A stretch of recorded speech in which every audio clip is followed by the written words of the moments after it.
dar início, então, professor? Então, boa noite aos presentes. Obrigado por estarem aqui prestigiando aqui a nossa palestra.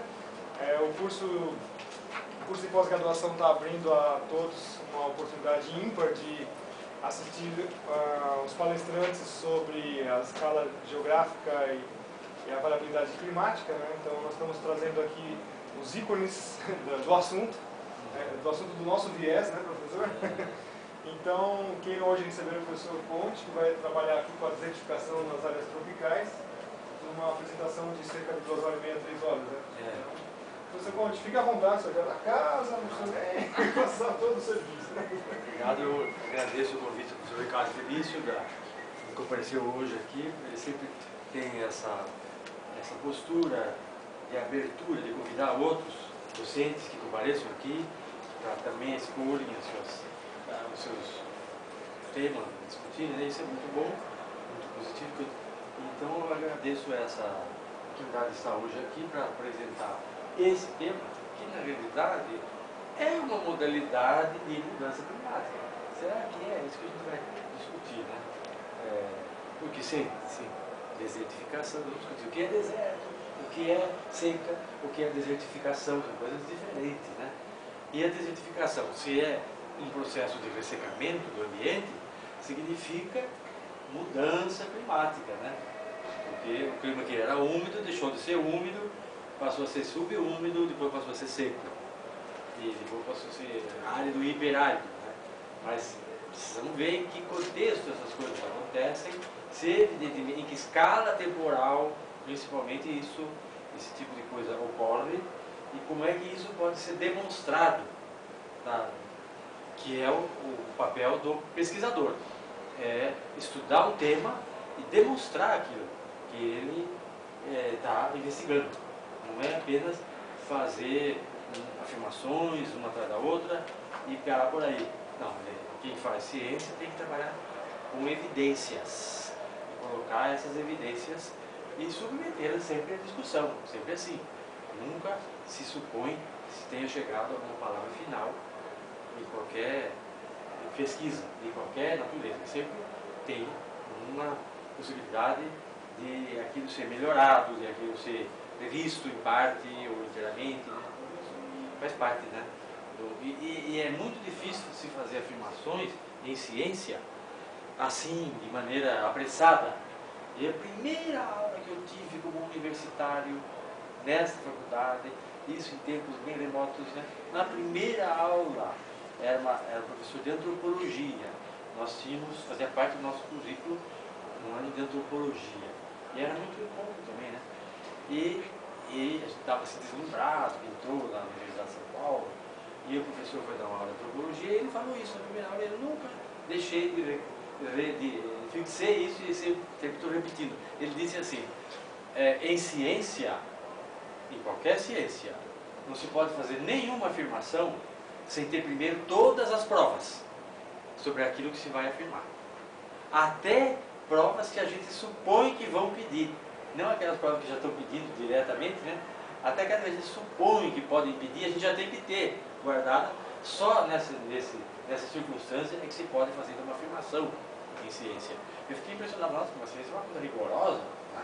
E de fato é assim mesmo, né? Então, não se pode... tudo está a maior parte está ainda no plano das discussões, no plano das contribuições, né? Agora, uma afirmação cabal só quando você tem tudo isso, né? Então, isso é que eu estou começando a comentar com vocês aqui. Quando você trabalha com clima, é a mesma coisa, da mesma forma, né? Não se faz assim, de maneira rápida e simples e fácil, quando se chega a qualquer conclusão. Bom, então nós vamos começar a trabalhar hoje. Vocês evidentemente que podem propor questões, se quiserem interromper, pedir um esclarecimento, ter a liberdade, né? E sempre é positivo que haja alguma intervenção dos alunos, né? Eu comecei dizendo sobre a mudança climática, porque é o nome da disciplina que vocês têm aqui, né? A variabilidade climática, que é diferente de mudança climática. Isso você já deve ter tido em aula com bastante ênfase, né? E a desertificação cabe nessa discussão, porque a desertificação pode ser, como também pode não ser, uma manifestação de mudança ou de variabilidade do clima. Essa primeira paisagem que está sendo mostrada aí é da área semiárida brasileira, no Rio Grande do Norte, essa na região, não sei se do chamado sertão do Seritó. Fui eu que tirei essa foto, né? Lá, eu tive lá que eu fiz um estudo sobre essa região. Uma pesquisa ampla, abrangendo toda a região, que tem quase 1 milhão de quilômetros quadrados. Não é uma pesquisa local, pontual, é uma pesquisa de mesoescala. Foi essa que eu fiz. E o objetivo da pesquisa foi esse, foi saber se aquela área seca, se aquilo era resultado de uma mudança do clima, se era um resultado da ação antrópica, se era resultado da superexploração do meio natural e por aí vai. E todas essas investigações precisavam ser feitas. Muito poucas respostas seguras eu consegui chegar, porque a ciência é difícil. A ciência exige muito aprofundamento, né? E cada vez que se encontra um caminho, se descobre 3, 4, 5 dúvidas. À medida que se avança no conhecimento daquele tema que se está trabalhando, o número de interrogações aumenta ainda mais. De maneira que assim é que as coisas acontecem. Então o pesquisador fica até aflito, porque ele diz, como é que eu vou dar conta disso se eu não sabia nem que isso era matéria de questionamento, né? Mas é assim que se trabalha na ciência. Então, eu não sei se tem um dos slides aí, isso aqui. Um primeiro questionamento que se coloca, se não me engano, tem essa tabela aí num dos slides. Não sei se você lembra. Acho que sim. Nós vamos ter que... Deixa eu ver quantos por que o que é um deserto, né? E como é que uma região chega a ser um deserto? Vocês conhecem pelo estudo da geografia desde o ensino fundamental e o ensino médio, você tem as serras emersas, que aliás ocupam uma parcela de apenas 27% do planeta, né? Só isso é de água, são os oceanos. Isso é bom sempre enfatizar.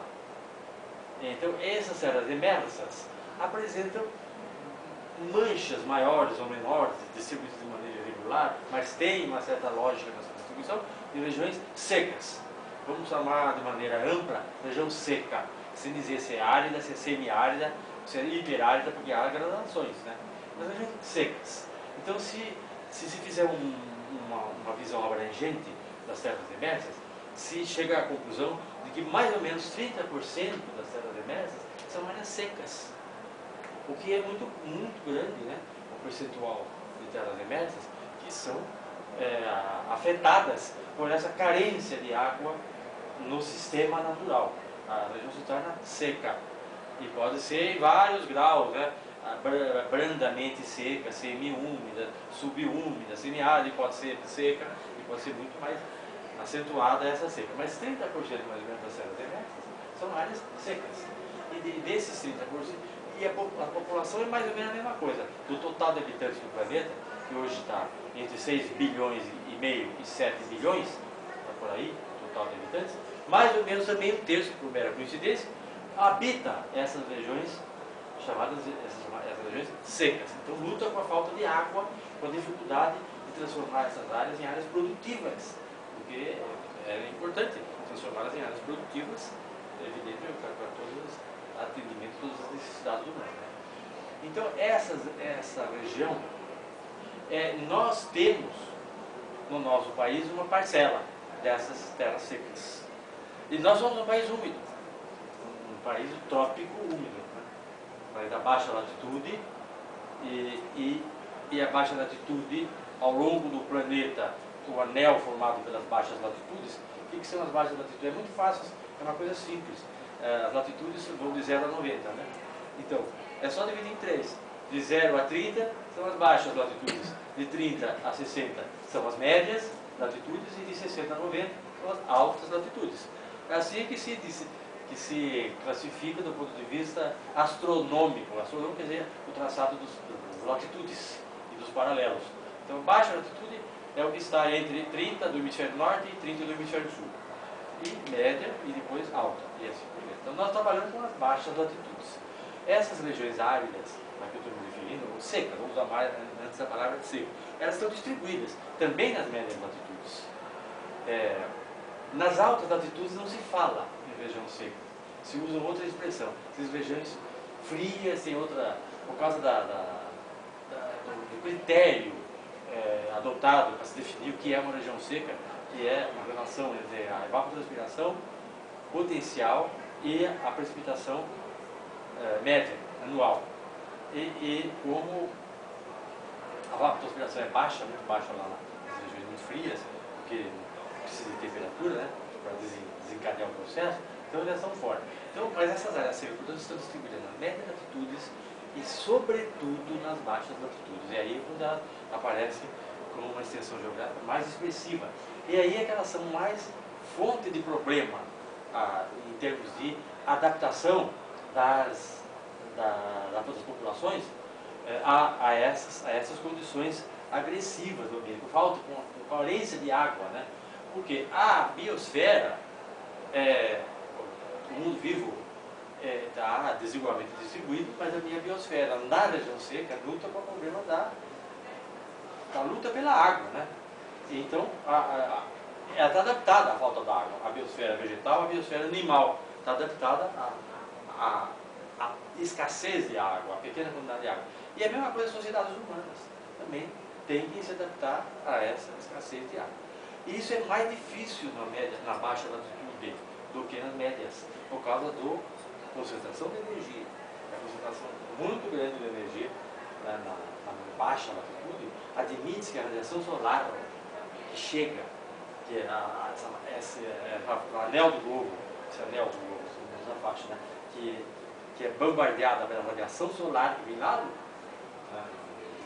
é cerca de 5 vezes mais alta do que a que afeta as latitudes acima de 60, que são altas. Então é uma concentração enorme de energia na baixa latitude. E essa concentração de energia, que tem todas aquelas consequências que vocês já viram, né, nas aulas elas vão ter consequências também na questão da adaptação à região árida, porque vai o déficit hídrico é muito mais acentuado, é muito mais agudo aí, por causa dessa concentração enorme de energia que suga a água, o calor, né, concentrado ali, e vai criar problemas de água. Só que isso aí não tem essa simplicidade que eu estou falando dessa primeira afirmação. Vocês vão encontrar nas regiões de baixa latitude, não é só as regiões subúmidas e áridas, pelo contrário, vão encontrar muitas regiões úmidas e até superúmidas. Aliás, a maior parte das terras emersas das baixas latitudes são superúmidas, porque também pelo mesmo motivo da concentração da energia que ativa os movimentos ascendentes, a produção da chuva, a evaporação, a concentração de energia no oceano, o calor latente é muito alto, presente nos oceanos de baixa latitude, desencadeia processos ativos de evaporação que vão alimentar a atmosfera de vapor d'água. Então ela vai se tornar úmida. Então começa a ficar complicado por aí, né? Afinal, ela é úmida ou ela é seca? Ela é as duas coisas, né? Na região da baixa latitude. Então é preciso saber por que ali ficou seca e lá ficou úmida e como é que se entende são todos os mecanismos naturais que começam na escala do planeta, na escala planetária, e depois vão para as escalas menores e assim por diante. Então,